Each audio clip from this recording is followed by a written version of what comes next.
will see your breath, your breathing as clouds. You will see the ancestor dreamers, the witness winds. They are watching this America.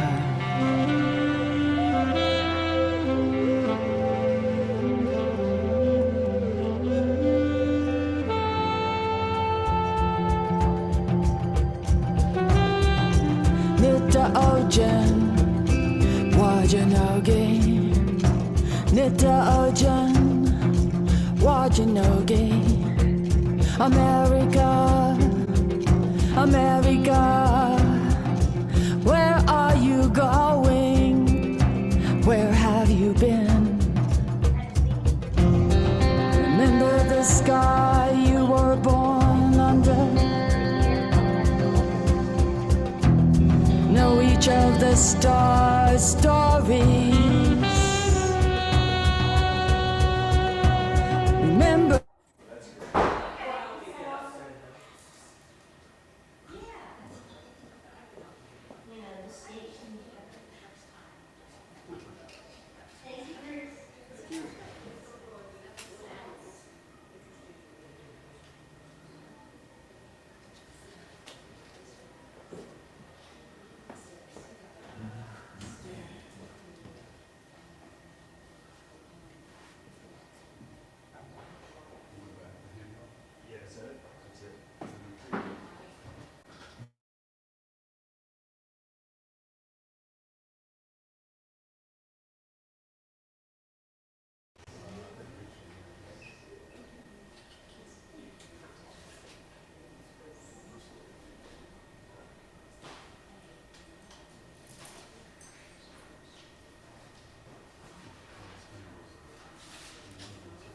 I know.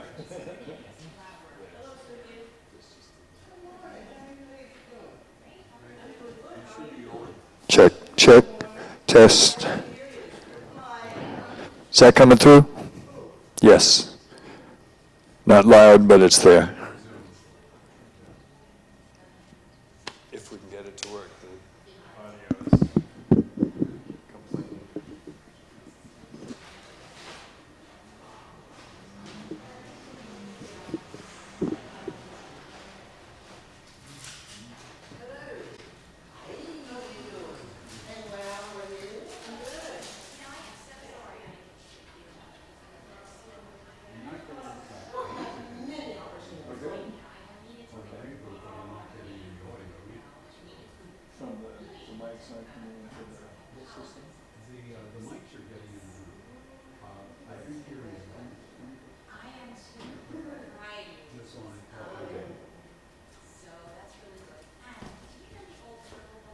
Check, testing. Is it there? Good. America, where are you going? Where have you been? Remember the sky you were born.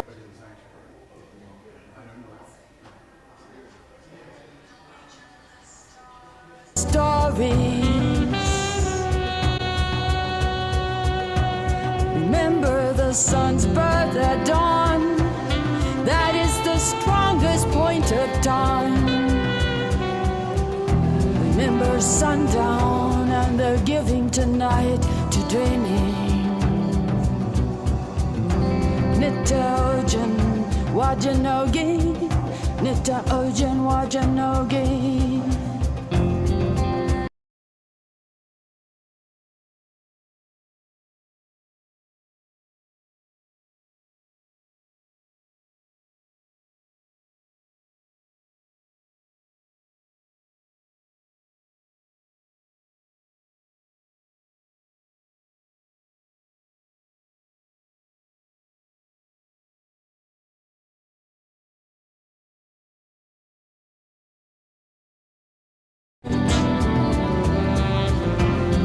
Nita Ojan Wajanogi, Nita Ojan Wajanogi, I'm married.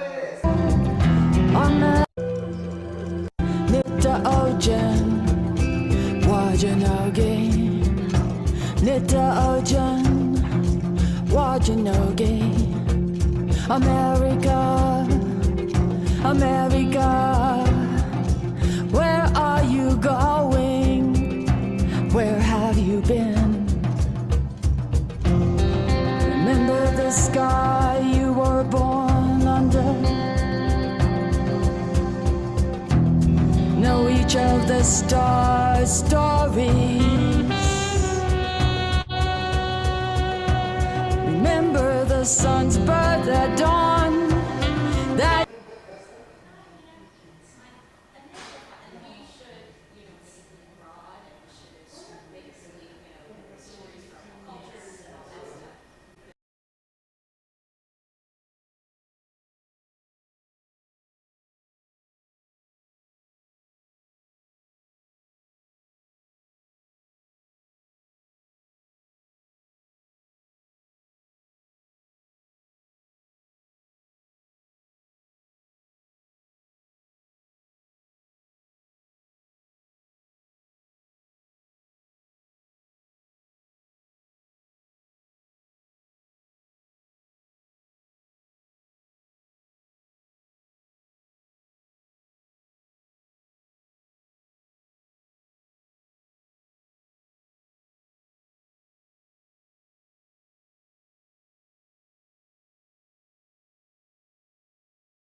if you look from the stars, you will see truly.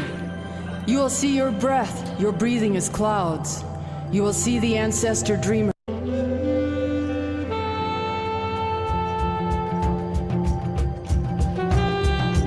Nita Ojan, Wajanoge.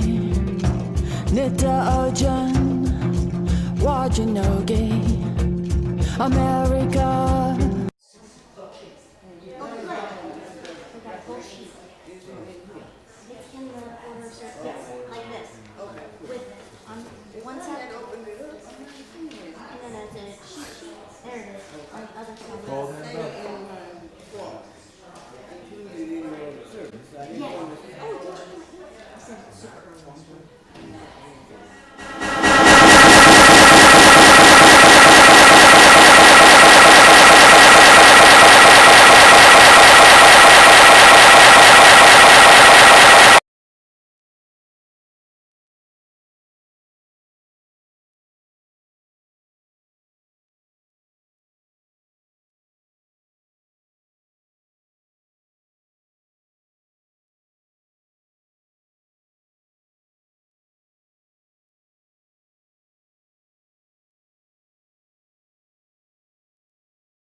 If you look from the stars, you will see clearly.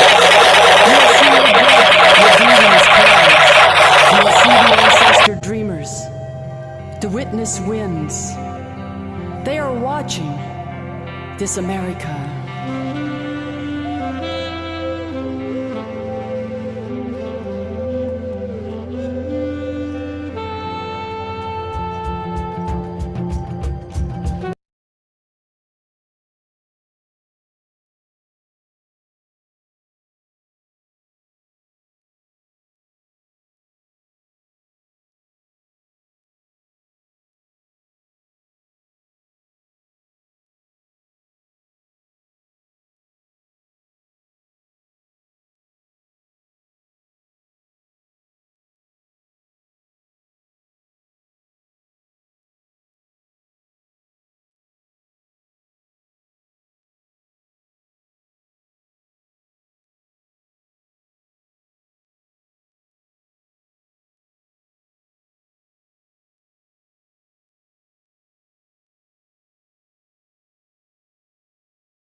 If you look from the stars, you will see truly.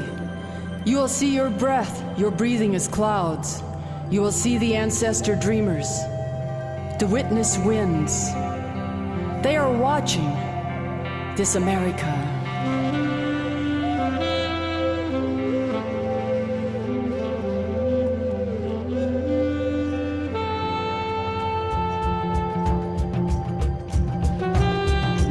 Nita Ojan, Wajanogi. Nita Ojan, Wajanogi. America, America, are you going? Where have you been? Remember the sky you were born under? Know each of the stars' stories.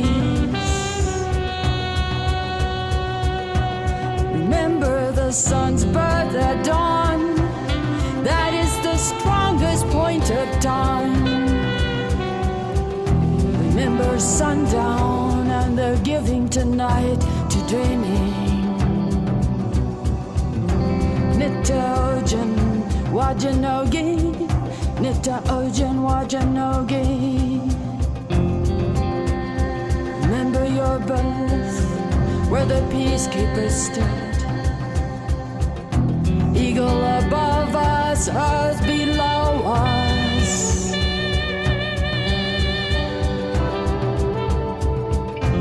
Remember the earth whose skin we are.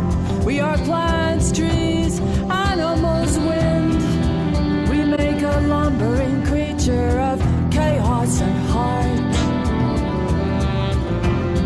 Nitta Ojan Wajanogi, Nitta Ojan Wajanogi, America, America.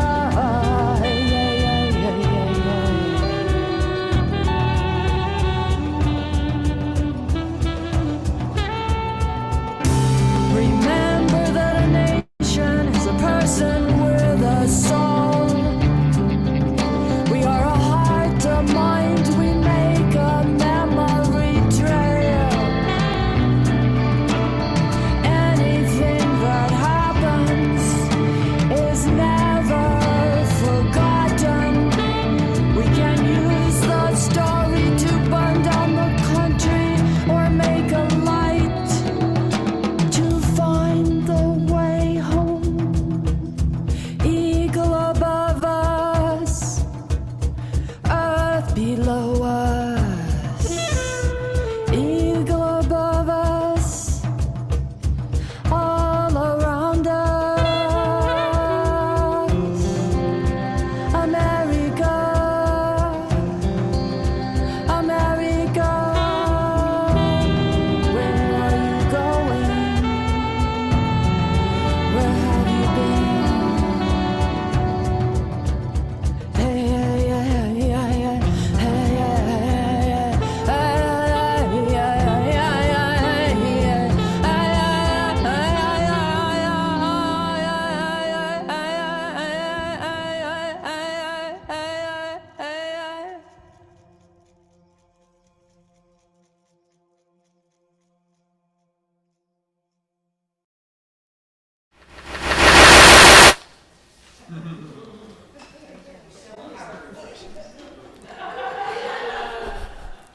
One day I brought a storm.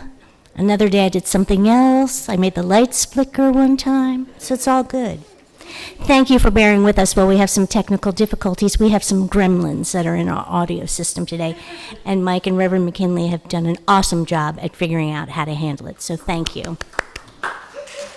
Good morning.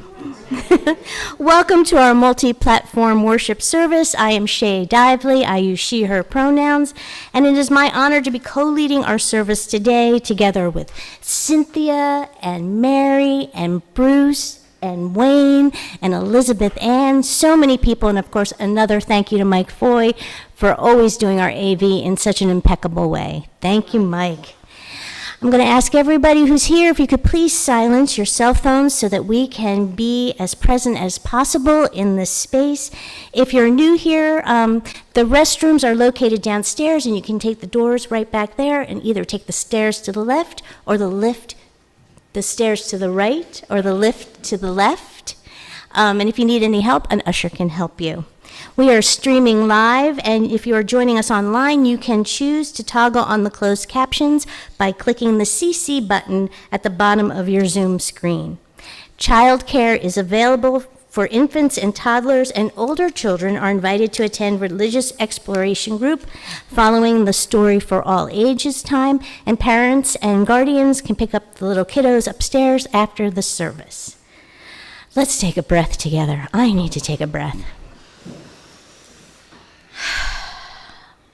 This is a UU congregation, which means we are people of many differences, different faith traditions, different racial identities, different gender expressions, and all different ways of moving in and showing up in the world. And we are people of togetherness who make covenant promises to be together and to act with love for transformation, liberation, and healing. This is a historically universalist sanctuary, which means that we welcome all who in turn welcome all in the spirit of love and wholeness. All y'all. And we are made more whole by your choice to be here today. We've been waiting for you to bring all of your beautiful self here, and we honor this by trying to live up to the mission of this congregation, building UU Mt. Airy into a beloved community by embracing all souls and nurturing wholeness. May this be the place where you come to be your whole self. May this loving community help you speak your doubts and welcome your questions. In this space, may you find transformation, liberation, and healing. May you leave this place changed for the better, and may you change this place, leaving it better. Before we enter into deeper sacred time together, I'd like to invite Steve Workman to the pulpit to share a few words. Is he here?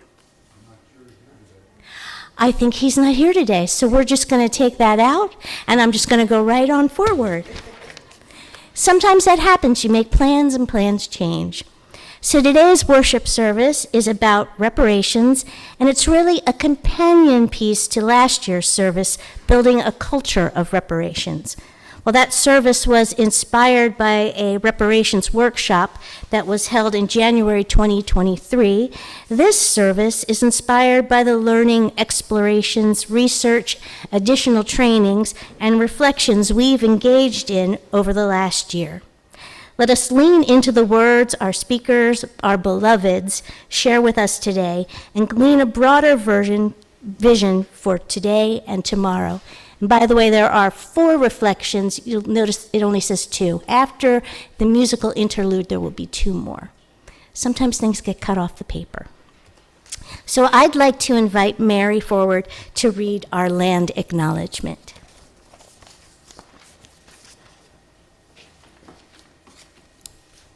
Thank you, Shaie. Can you hear me? Do I need to? How's that? Is that better? Very good. Thank you so much. Good morning, everyone. Our building sits on the traditional unceded Lenape lands of Lenapehaken.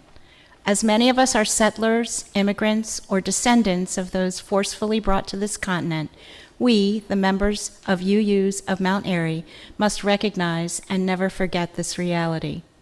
Our congregation's livelihood and history are a part of the colonization of Lenape territory, which includes all of present-day New Jersey, northern Delaware, eastern Pennsylvania, and southeastern New York. The translation of Lenape is original people, while presently the majority of the Lenape are located in Oklahoma with both the federally recognized Delaware Nation and the Delaware Tribe of Indians. We are their neighbors. We will work to continue to honor and be in relation with our neighbors, both historical and current, and we will strive to be good stewards of this land. We are committed to continuing to educate ourselves on issues of cultural competency, colonization, and oppression.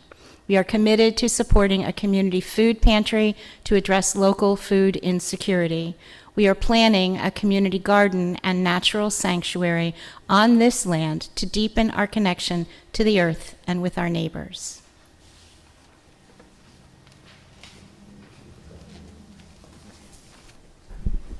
Thank you, Mary. This morning's call to worship, beginners, is a call and response written by Denise Levertov. We invite you to read aloud the words in bold. But we have only begun to love the earth. We have only begun to imagine the fullness of life.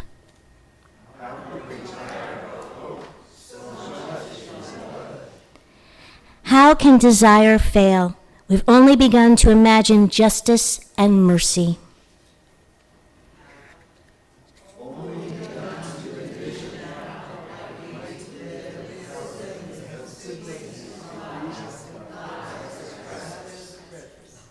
Surely our river cannot already be hastening into the sea of non-being.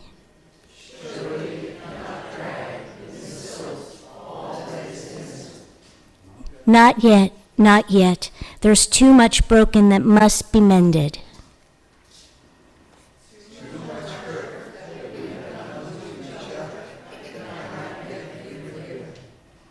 We have only begun to know the power that is in us if we would join our solitudes in the communion of struggle.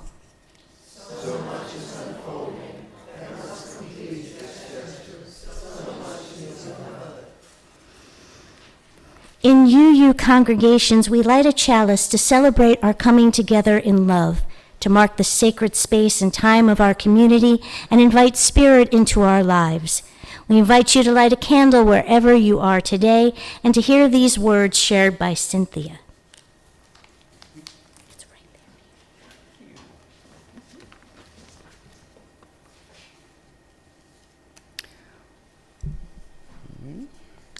there. We light this chalice to celebrate the inherent worth and dignity of every person, to reaffirm the historic pledge of liberal religion to seek that justice which transcends mere legality and moves toward the resolution of true equality, and to share that love which is ultimately beyond even our cherished reason, that love which unites us.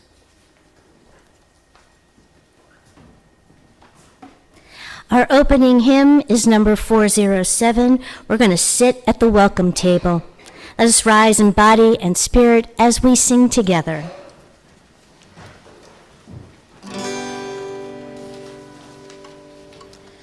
We're gonna sit at the welcome table.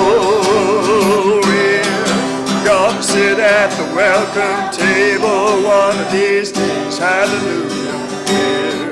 Gonna sit at the welcome table. Gonna sit at the welcome table one of these days. All kinds of people around that table. All kinds of people around that table one of these days. Hallelujah. All kinds of people around that sit at the welcome table one of these days. First verse. We're gonna sit at the welcome table. We're gonna sit at the welcome table one of these days. Hallelujah. We're gonna sit at the welcome table. We're gonna sit at the welcome table one of these days.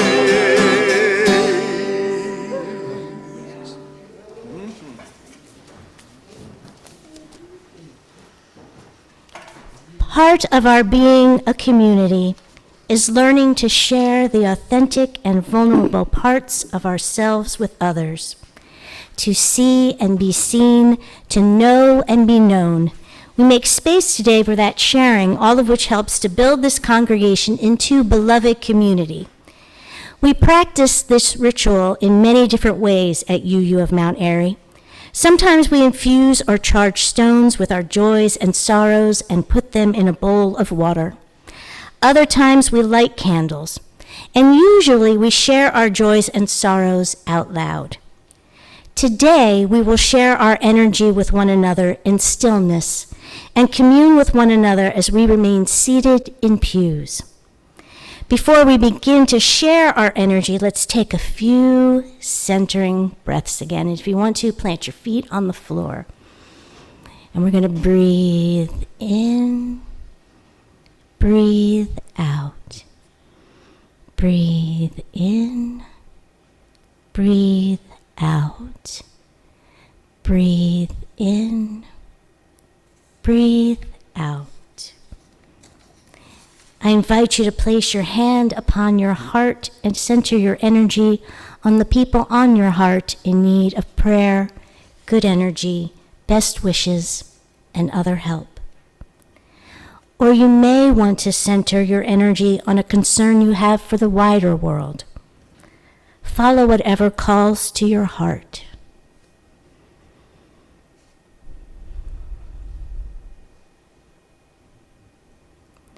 And as you breathe, send love or healing energy to the sorrow or the concern.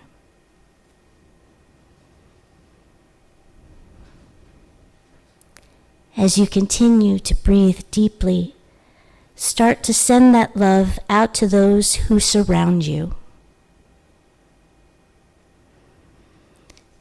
We invite you to breathe into the love that surrounds you. Know that this energy, this love, surrounds you at all times. And if there is a joy that is sparkling in your heart, or a gratitude that has brought peace to your mind and soul, invite that energy to mingle with the love that surrounds you.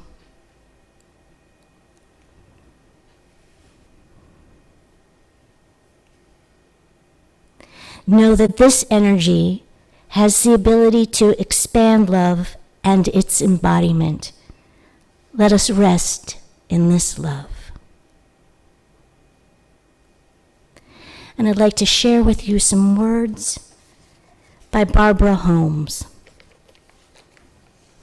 The Spirit whispers, the ancestors agree, you are star-born and God-loved.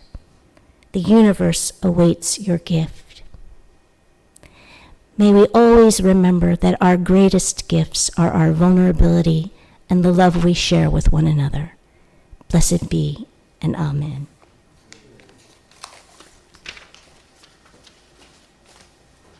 I'd like to invite Elizabeth Ann up to the pulpit.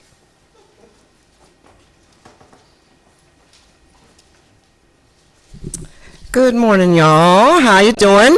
Good morning. This morning's story is really like a preview about 3 things we'll be exploring this month.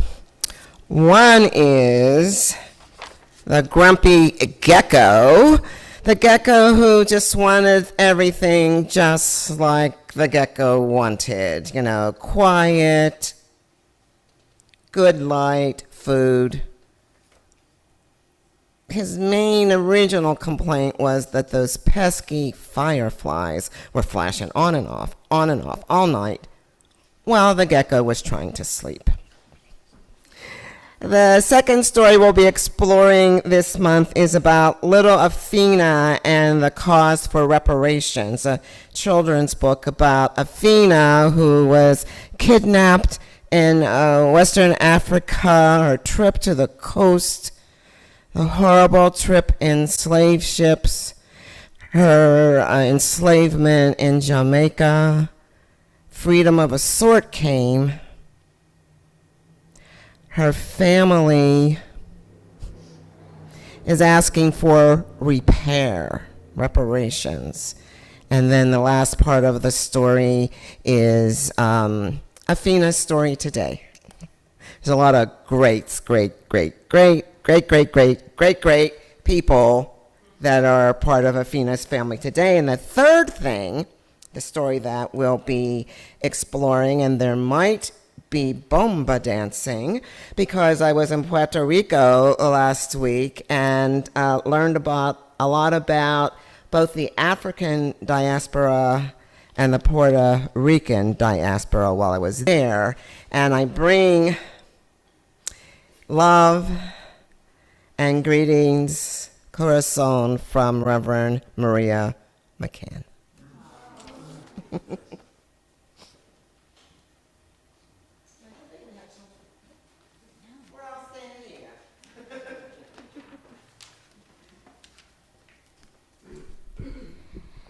So as we were researching things for this service, a song appeared to us, and we felt that it embodied many of the reasons why reparations are so important.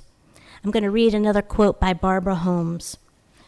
Our recent awareness of the hum of the earth and the vibrations of our own inner energy speak to the dynamism of a universe that is stranger than we can imagine.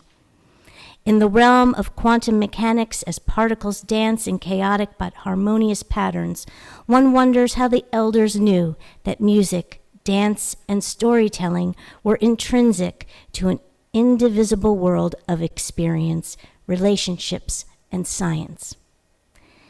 The song that we came across was by Rhiannon Giddens, and it's entitled At the Purchaser's Option. She co-wrote this song after she saw an advertisement. You can bring the picture up now, Mike, if you'd like to, so people can look at the advertisement. That was for the sale of a woman who had a child, and they didn't necessarily have to be purchased together. The song is difficult in some places to hear, but as we felt, it embodies what reparations stems from. And so we invite you to lean in and to listen to this song.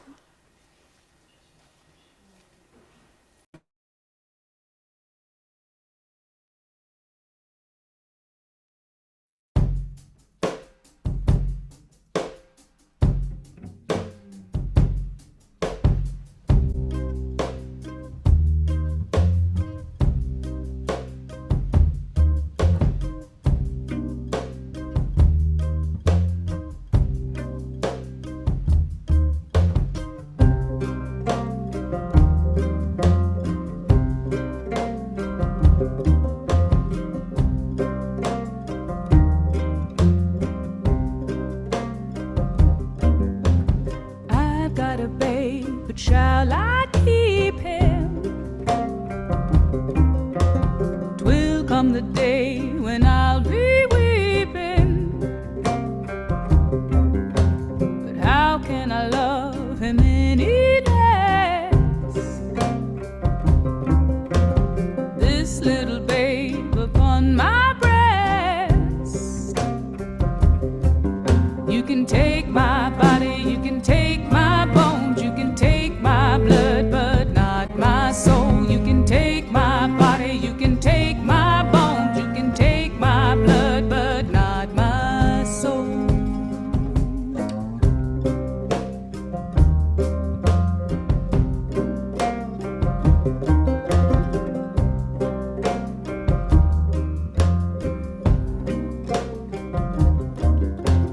I've got a body dark and strong. I was young, but not for long. You took me to bed, a little girl, left me in a woman's world. You can take my body, you can take my bones, you can take my blood, but not my soul. You can take my body, you can take my bones, you can take my blood, but not my soul.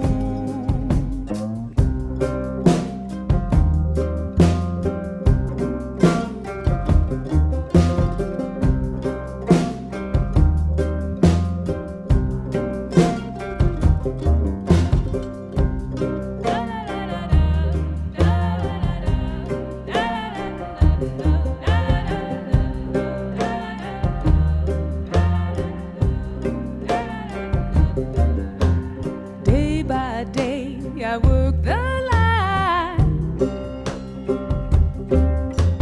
Every minute overtime. Fingers nimble, fingers quick. My fingers bleed to make you rich. You can take my body, you can take my bones, you can take my blood, but not my soul. You can take my body, you can take my bones, you can take my blood, but not my soul. You can take my body, you can take my bones, you can take my blood, but not my soul. Take my body, you can take my bones, you can take my blood, but not my soul.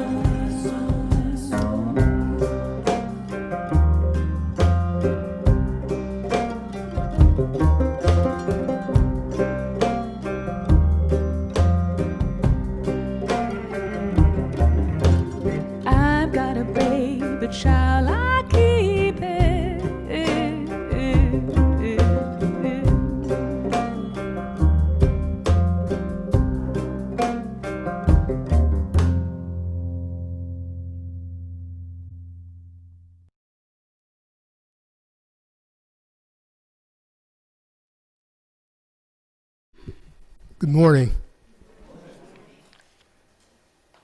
Here's a reading by James Baldwin, I Am Your Negro. Many of you have seen the movie or read the book. Let me put it this way, that from the very literal point of view, the harbors of the ports and the railroads of the country, the economy, especially the southern states, could not conceivably be what it has become if they had not had or do not still have, indeed for so long, for so many generations, cheap labor. It is a terrible thing for an entire people to surrender the notion that 1/9 of the population is beneath them. And until that moment, until the moment comes and we, the Americans, we, the American people, are able to accept the fact that I have to accept, for example, that my ancestors, in both white and black, that on that continent we are trying to forge a new identity for which we need each other, and that I am not a ward of America. I am not an object of a missionary charity. I am one of the people who built this country. Until this moment, there is scarcely any hope for American dream, because the people who are denied participation in it, by their very presence, will wreck it. And if that happens, it is a very grave moment for the West. Thank you.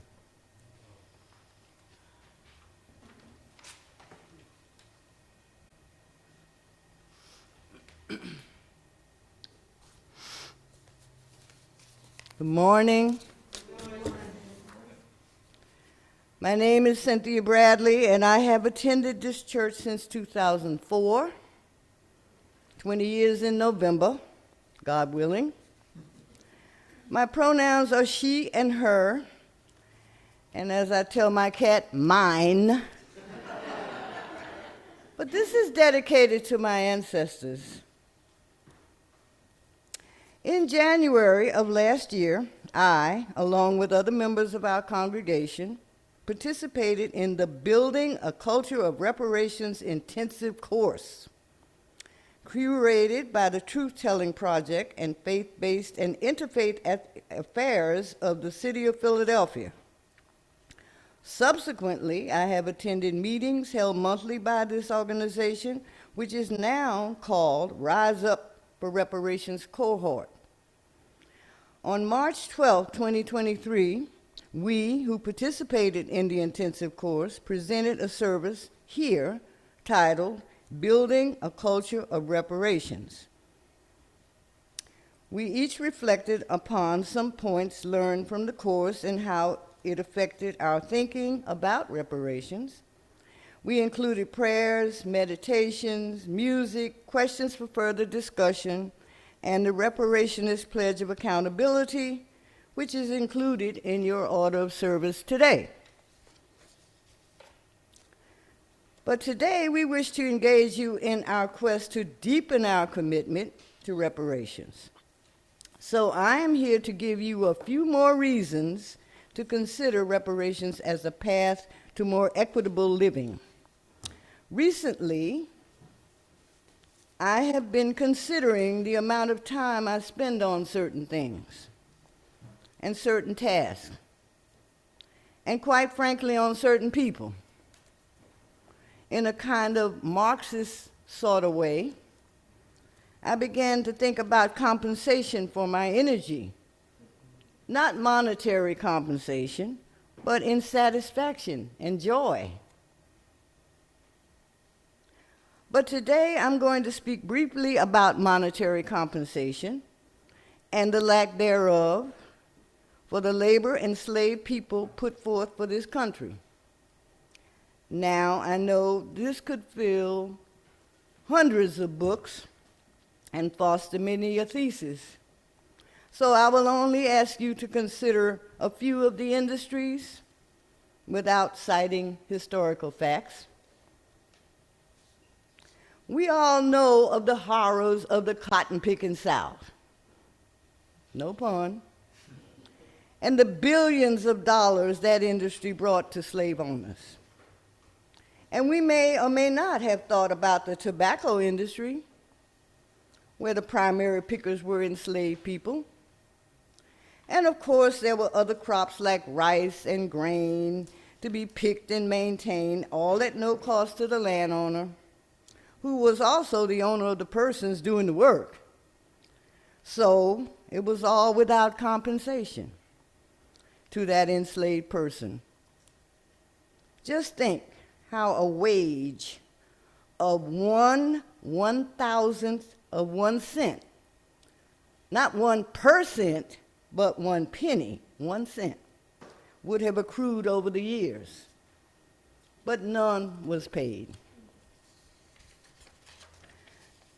Then think about general labor, the cooking, the cleaning, and the maintenance of people, of their homes and their animals, and later the building of things, the building of things, the building of buildings, like the White House. But today I emphasize one industry, which most likely wasn't even considered an industry during slavery, and that is childcare. Having recently been the one providing childcare for my granddaughter, I was reminded of how important childcare is and how expensive it is. So in response to this pending talk today, I started to think about that 1/1000th of 1 cent for that labor which bound enslaved people to taking care of their slave owners' children while neglecting their own. Then I thought of milk. Now, you may wonder how the milk industry is involved in this. Well, what I'm talking about is not directly tied to the milk industry per se, although it surely was down the line. I'm speaking of the use of slave women to breastfeed slave owners' children at the expense of their own babies. This was a common practice in many households for many years, and I've always thought this is insanity at its purest form. There is a person whom you will not allow to sit at your table and take a glass of water, but you will put your baby to their breast. How crazy is that? Well, it took me a while to realize the logic being used. But as James Baldwin said, it's a terrible thing for an entire people to surrender to the notion that 1/9 of its population is beneath him, read so eloquently by Wayne a few minutes ago. So it's not like having another person nurse your baby because you don't see them as a person. You see them as an animal to be exploited, just like the cow in the barn or any other source of milk. It's that simple because in cattle slavery, you own that body and it can be used in any way you wish to use it. And they do not have to be compensated for labor or for the milk they produce, so none was paid. Not even that 1/1000th of 1 cent. When I was a very young married woman, I had a wonderful father-in-law. And when my oldest daughter was born, there was an apartment shortage in New York City, where we lived at the time. So he paid a broker to find an apartment for me, my husband, and our daughter. This took quite some time, and I was calling daily about the progress and pleading because we were desperate. One day, my father-in-law heard me on the phone, and when I hung up, he told me something I will never forget. He said, "Little girl," because he always called me little girl, "listen to this. Stop begging. We have already paid. And we should not have to pay and beg too. If a person has to beg, so be it. But if you paid, don't beg. Never do both. I can assure you, I have never forgotten that, and to this day, I try to live by his words. So I bring that up to remind you and everyone else that we as black people in this country have already paid. And we should not have to beg. This is not to say other people haven't suffered. I had a big argument with a Mexican friend of mine saying, well, we crossed the border and we were treated bad. I'm talking about me and my ancestors in this country. But the descendants of those brought here from Africa and enslaved for years have already paid over and over and over in blood, sweat, tears, and lives. But just think of the labor involved. And yes, think of the milk. In this, our capitalist country, which refuses to acknowledge slavery, much less apologize for it, sometimes the starkest reminder has to be that of dollars and cents. The 1,000th of 1 cent example is most definitely understated and underestimated in the true worth of the labor provided by those enslaved in these United States. And it can never be truly calculated, although I believe we're going to try to do that in a minute. However, if there's one thing I'm sure of, it is yes, we have already paid. And yes, it's time to stop begging. Therefore, the pursuit of reparations should and shall continue. Namaste.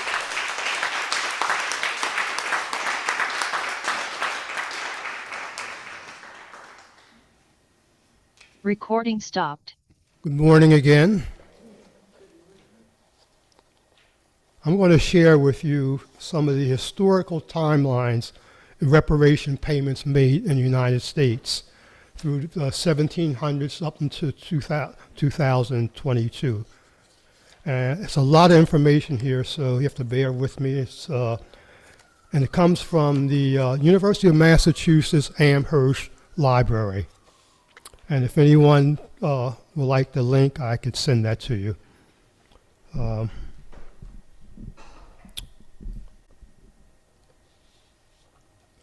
I'll start with 1773. Get this.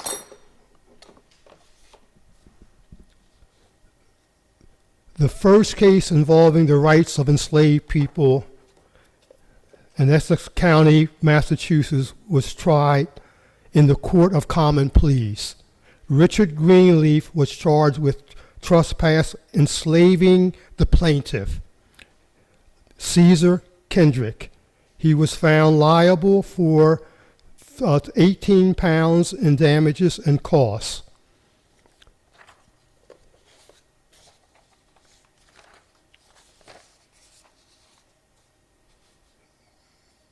Moving on to 1783, Melinda Sutton, also known as Melinda Royal, was born in modern-day Ghana in 1713 and sold into slavery as a child to Isaac Royal of Massachusetts.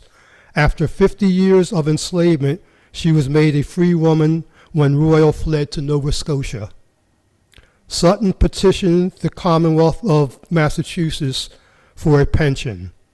In 1783, she was awarded a pension of 15 pounds and 12 shillings to be paid from the estate of Isaac Royal.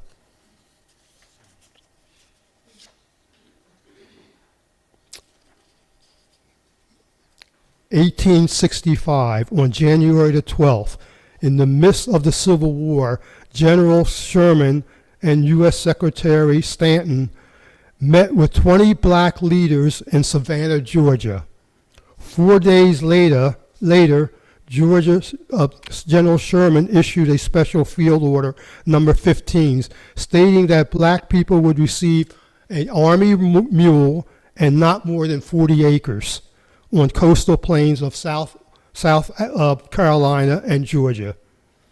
By June, roughly 40,000 blacks had settled on 400,000 acres of land before the Confederate landowners, aided by the Johnson administration, started taking the land back. And that ended that. 1878.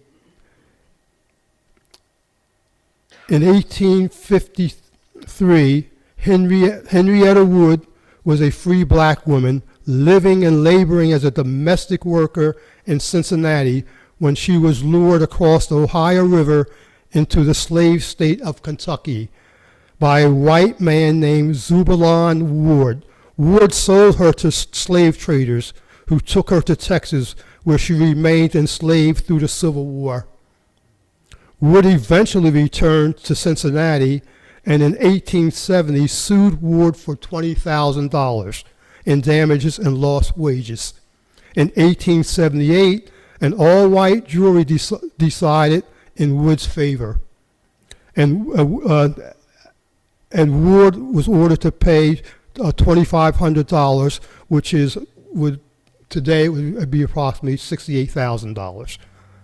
And it was probably the largest sum awarded by the court in the United States at that time for restitution of slavery.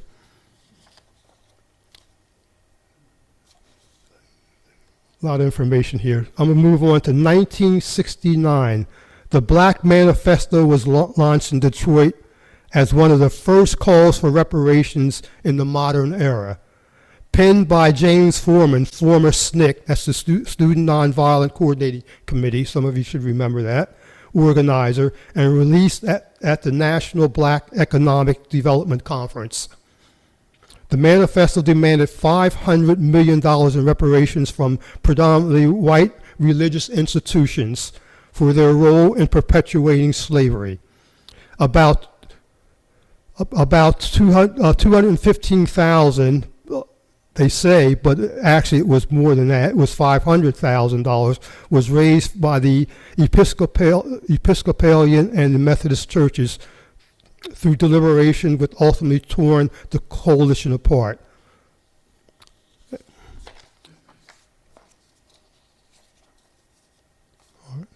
Moving on to 1974, $10 million out of court settlement was reached between the United States government and Tuskegee victims, black men who were being unwillingly subject to the study of untreated syphilis, who did not receive available treatments.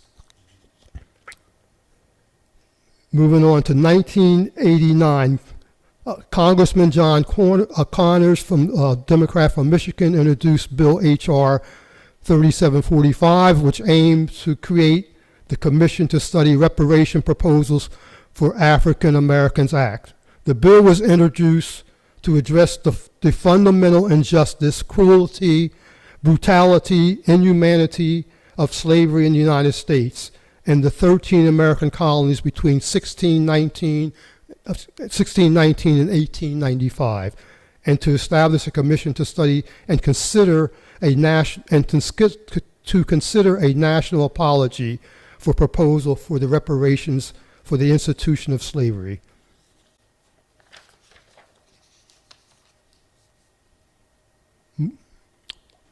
Moving on to 1994, the state of Florida approved $2 million for the living survivors of the 1923 a program that resulted in multiple deaths and dissemination of black community in the town of Rosewood. That was $2.1 million for that. And moving on to 1995, the Southern Baptists apologized to African American church members for the denomination's endorsement of slavery. 1999, a class action lawsuit by black farmers against the United States Department of Agriculture was settled by a consent decree, leading to nearly $1 billion in payments to the plaintiffs. The lawsuit alleged systemic racial discrimination and allocation to farm loans from 1981 to 1996. A further $1.2 billion was appropriated by Congress for the second part of the settlement.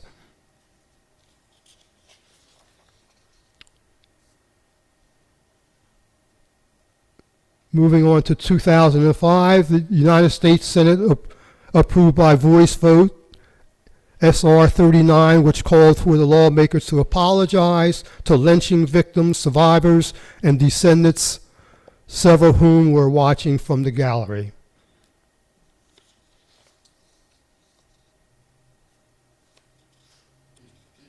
How am I with time? Okay. Moving on to 2016, the state of Virginia, one of the more than 30 states that participated forced sterilizations, followed North Carolina's lead and has since 2016 been awarded $25,000 to each survivor.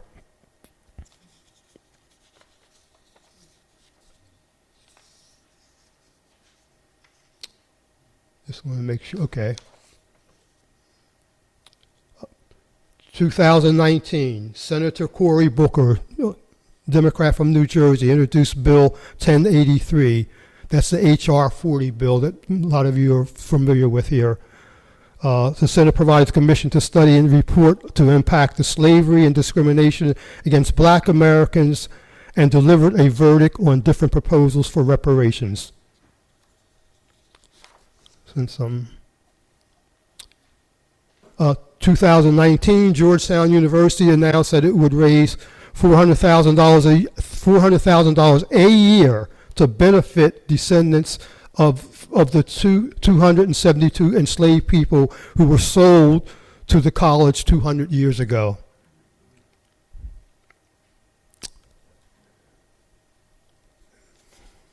I'm going to move on. 2019, and of course, everyone recalls one of the first cities was Evanston, Illinois, that dealt with reparations, and if you recall, was mainly to bridge the wealth gap between white and black folks.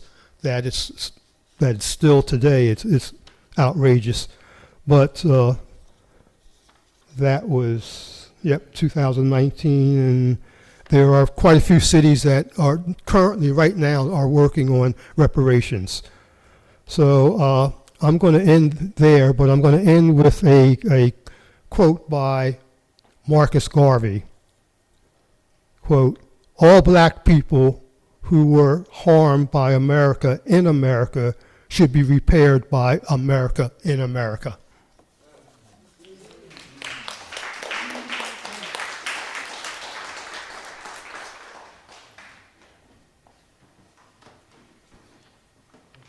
It's a lot to digest. We're just going to do a quick musical interlude to give you a chance to do that. If you know this, feel free to sing along. We're just going to do one verse.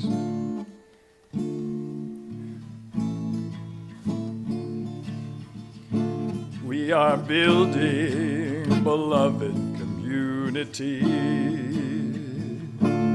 We are building beloved community. We are building community.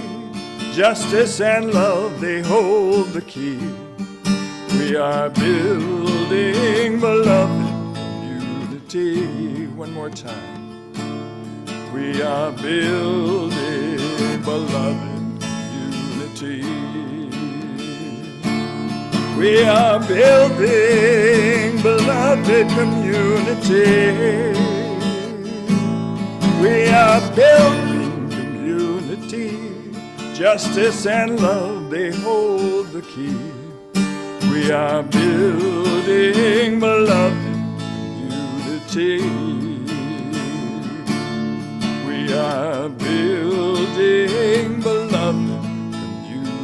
sea.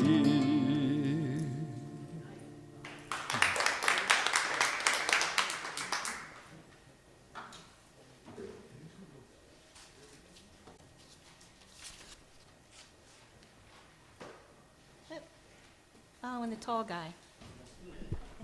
There we go. Hi, everybody. My name is Mary LaValle. Been affiliated with this congregation for...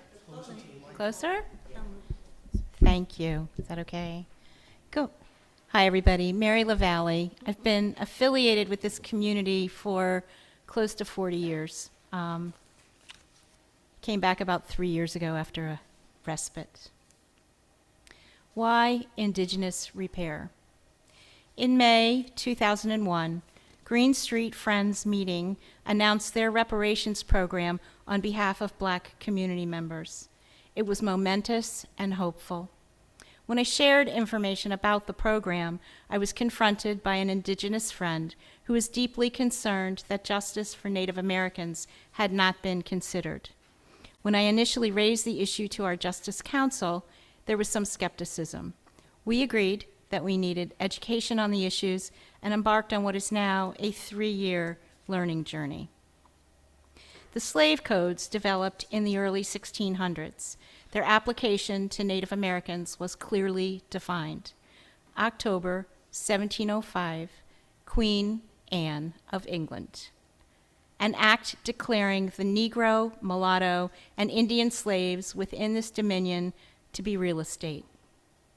From our Widening the Circle report, we are instructed that any discussion on reparations must begin with an acknowledgement of the ongoing genocide, oppression, and exploitation of Black people, Indigenous people, and people of color so pervasive in the worldwide Euro-dominant racist capitalist system in the nations and cultures where those Western cultures and ideologies originate, as well as in the nations and cultures that have been influenced and molded by invasion, colonialism, and socioeconomic oppression.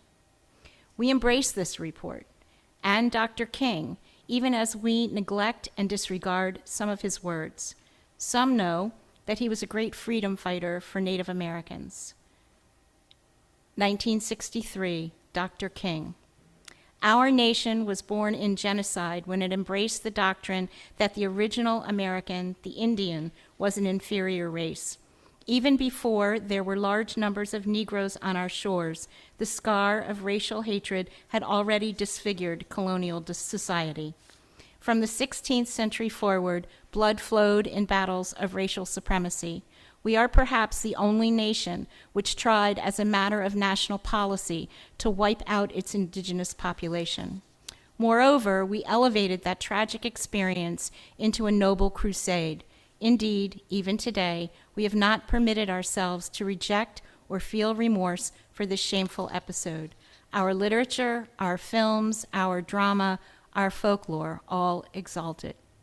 Dr. King was a fighter for all of the oppressed. He assisted pouch band Creek Indians in South Alabama in the late 1950s in desegregating schools. At that time, the lighter-skinned Native children were allowed to ride school buses to previously all-white schools, while dark-skinned children from the same band were barred from riding the same buses. Tribal leaders contacted Dr. King, who successfully intervened. At the 1963 March on Washington, there was a Native presence. The Native American Rights Fund was patterned after the NAACP's Legal Defense and Education Fund. NARF has served as a political advocate and legal defender of Native American tribal nations in excess of 30 years.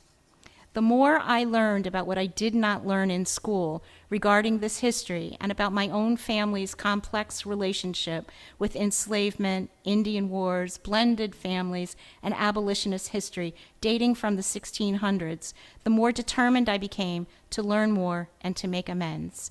The more I learned about the involvement of the Unitarian-led Holland Land Company in land theft, not just from Lenape, but from all diverse tribes in Pennsylvania, from written material shared by and the Universalist keynote speech delivered by Dr. McCann, the more convinced I became that we, the UUs of Mt. Airy, have no defense against our complacency, our need to have every question answered to our satisfaction, and inaction.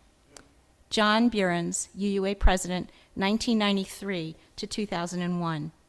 As a religious people, Unitarian Universalists in America have a mixed record in dealing with what some have called America's original sin, racism and slavery.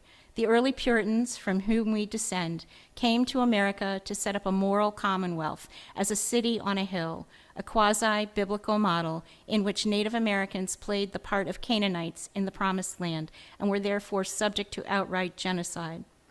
Anti-racism is more than a sociological or political task. It is a theological task. It is soul work for both victim and perpetrator that requires theological engagement. From David Carr, journalist. Let us remember Dr. King's legacy of justice, dignity, humanity, and intersectionality. Let us do that in a way that acknowledges Indigenous, Black, and Brown guidance, their cultural norms, and disposes with our own assumptions and expectations. We cannot judge the authenticity of anyone else's story or truth. What we can do is educate ourselves. We can deeply listen. We can be curious. We can work to be in relationship with one another and take action for repair, to advocate with guidance and direction of those with lived experience. And what we learn, we can share beyond our walls. We need to take real action that makes a difference in people's lives. Our consideration of a community garden is a reflection of our goal to work toward right relationship with one another, our neighbors, and the original stewards of our land. In so doing, we welcome everyone home. There's no one right way to offer repair, to offer acts of love and kindness. There's no oppressed group more worthy than another. Our hearts are large enough, and we are smart enough to figure this out. Joy Harjo. Recognize whose lands these are on which we stand. Ask the deer, turtle, and the crane. Make sure the spirits of these lands are respected and treated with goodwill. The land is a being who remembers everything. Thank you.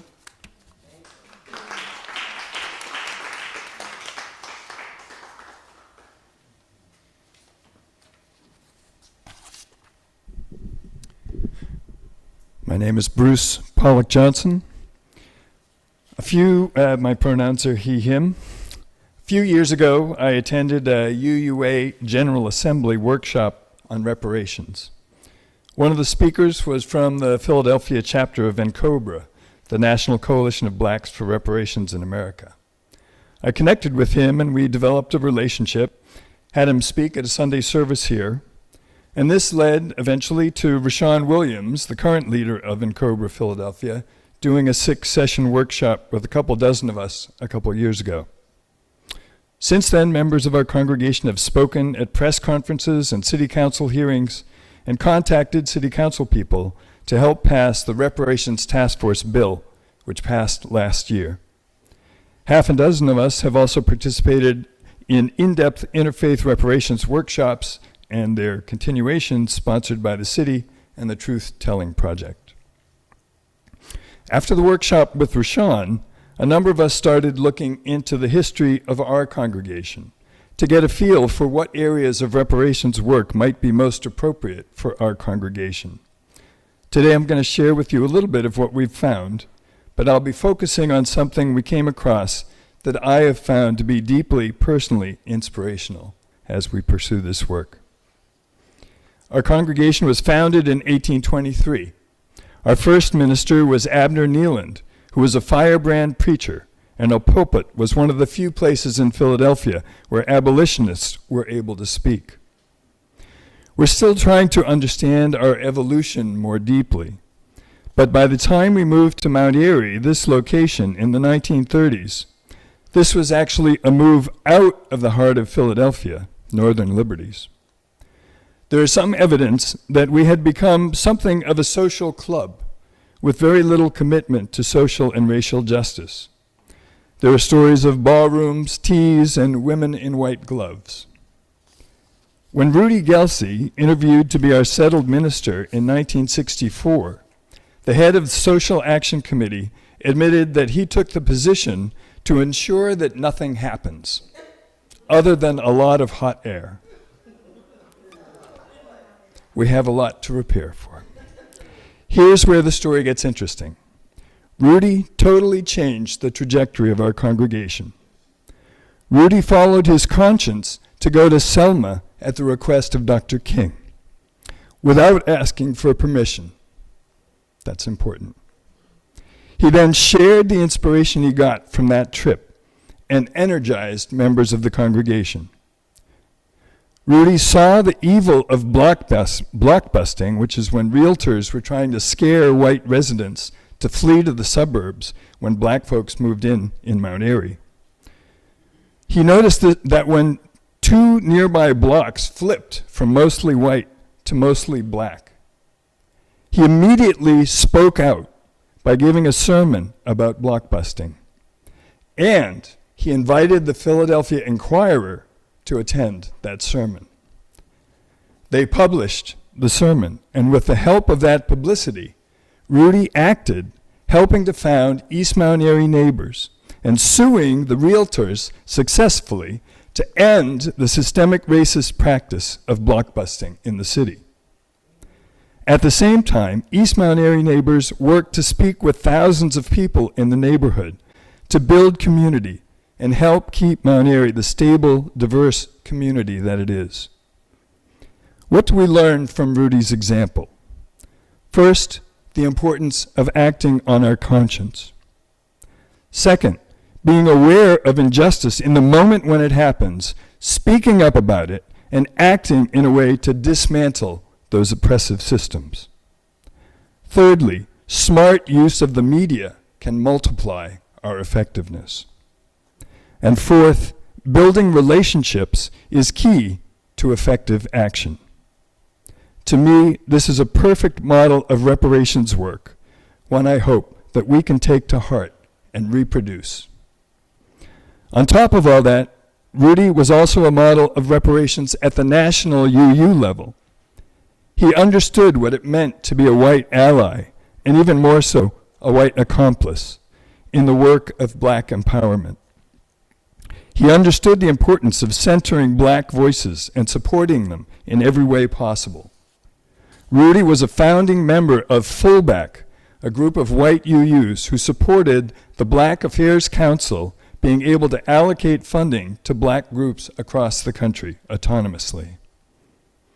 Again, I find Rudy a wonderful role model for how I, as a white person, can act in solidarity with people of color and move our city and country in the direction of following their lead as to how to repair all of the terrible damage brought by settler colonialism, the system of chattel slavery, the Jim Crow era, mass incarceration, and more recent erosions of rights and dignity for BIPOC folks. Our congregation can be proud of its history of systemic racial justice work.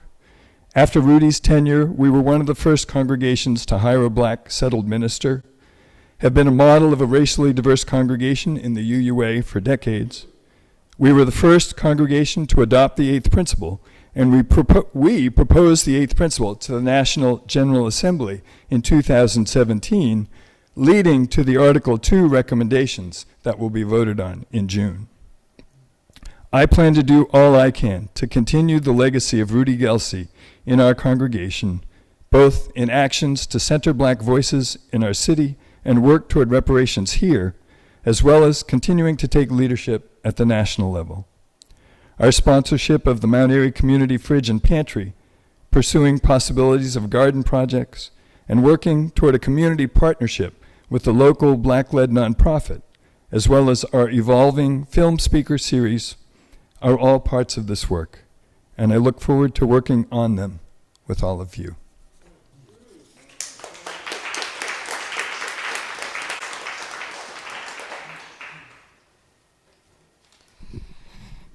Now is the time when we take up our offering of financial resources for the good of this community.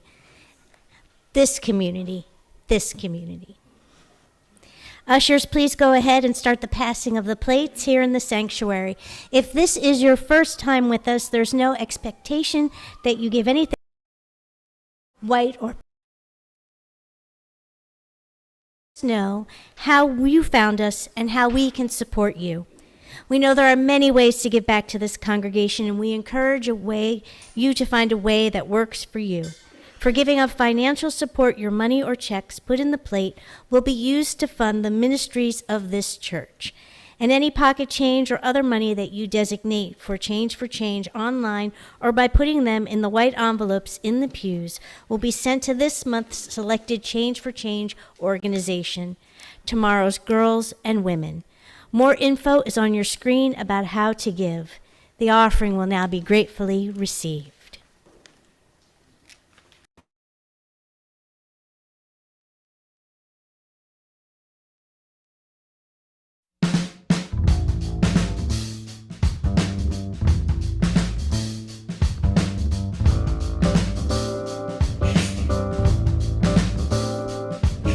This morning I pray for my enemies. And whom do I call my enemy? An enemy must be worthy of engagement. I turn in the direction of the sun and keep walking. It's the heart that asks the question, not my furious mind. The heart is the smaller cousin of the sun. It sees and knows everything. It hears the gnashing, even as it hears the blessing. The door to the mind should only open from the heart. An enemy who gets in risks the danger of becoming a friend.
As I mentioned earlier, you have a copy, one of the variations, I guess this is our favorite, of the Reparations Pledge of Accountability.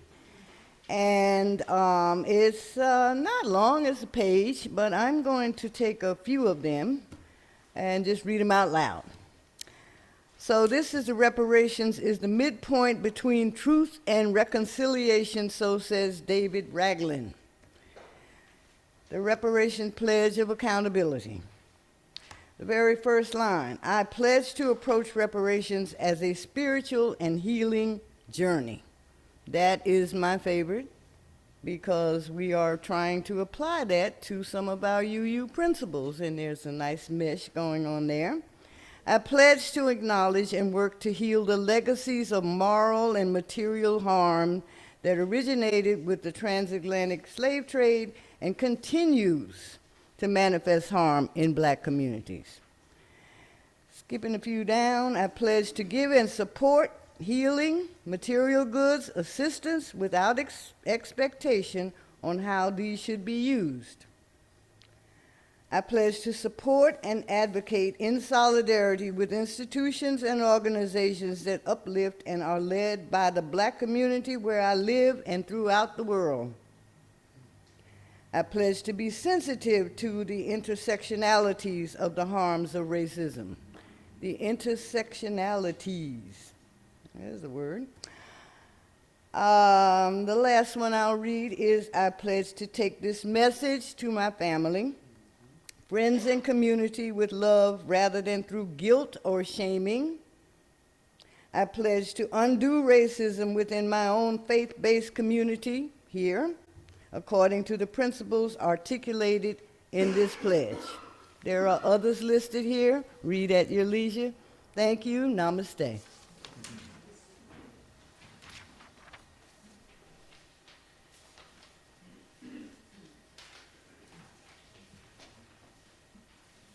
We're going to close with a song that is by Charlie King. A wonderful, talks about walls between people, whether it's economic walls, identity, race kind of walls, or just personal walls. Is there a slide that has the chorus on it? There we go. So when the chorus comes, feel free to join in.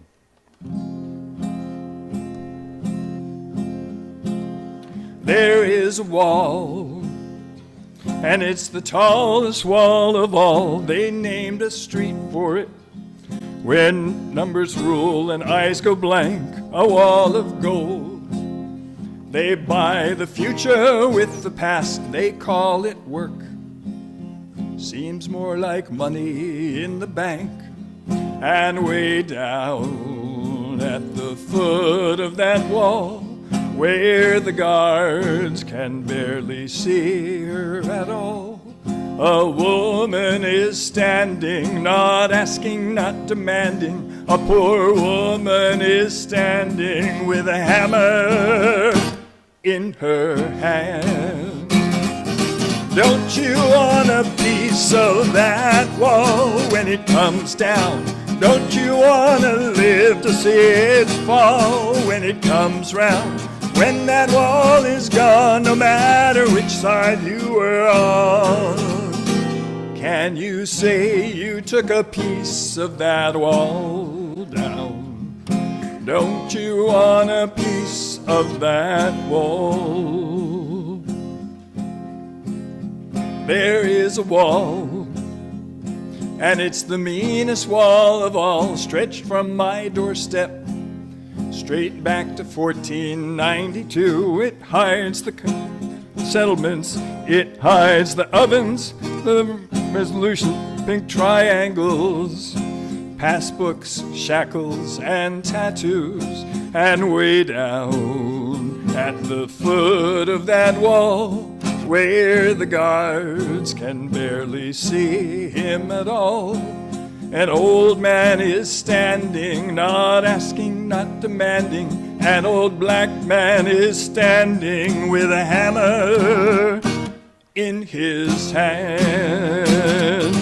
Don't you want a piece of that wall when it comes down?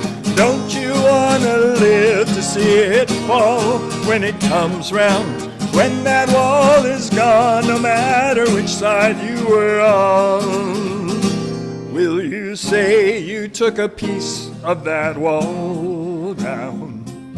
Don't you want a piece of that wall? There is a wall, and it's the oldest wall of all, a wall of fear.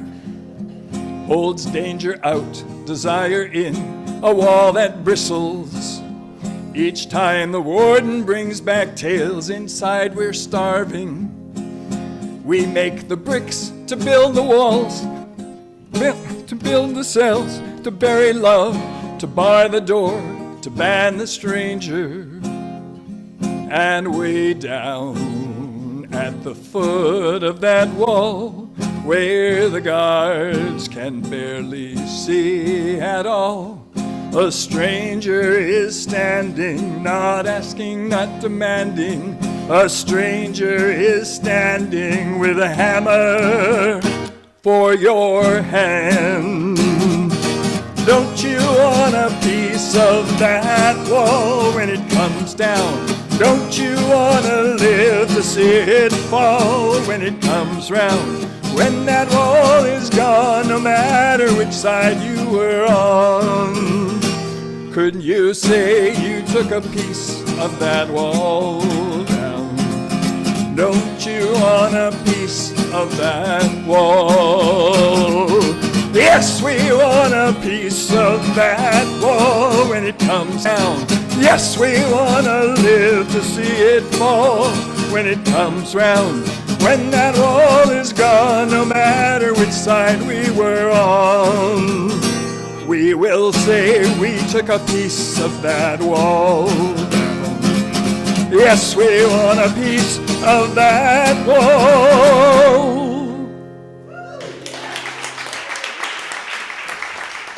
Thanks for singing. As we get ready to extinguish our chalice and end our time together this morning, please remember to stick around for coffee hour and to chat with folks on Zoom. For more info on what's happening in the life of this congregation, you can check the weekly newsletter that comes out on Thursdays for worship schedules and events, and you can see our website for more important dates. I want to let you know, though, today there's a Justice Council meeting and Jazz Vespers. So, if you can, please come and be here. The words to extinguish our chalice are a prayer by Shannon Lang. Please extinguish your chalice at home as we hear these closing words. Lean into these words together as we connect through time and space. Thank you, Bruce. Spirit of life, may we dig deeply, examine closely, speak truthfully, and work diligently, tirelessly, honestly, lovingly, empathetically, and continuously, so all among us feel welcome and loved. Thank you for being with us today, and thank you to our speakers. And come join us for conversation and fellowship. Thank you.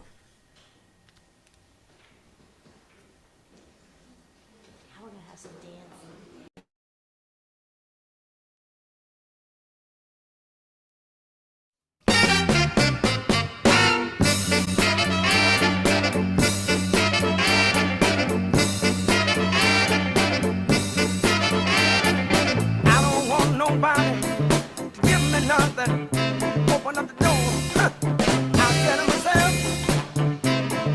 I don't want nobody. Give me nothing. Open up the door. I'll get it myself.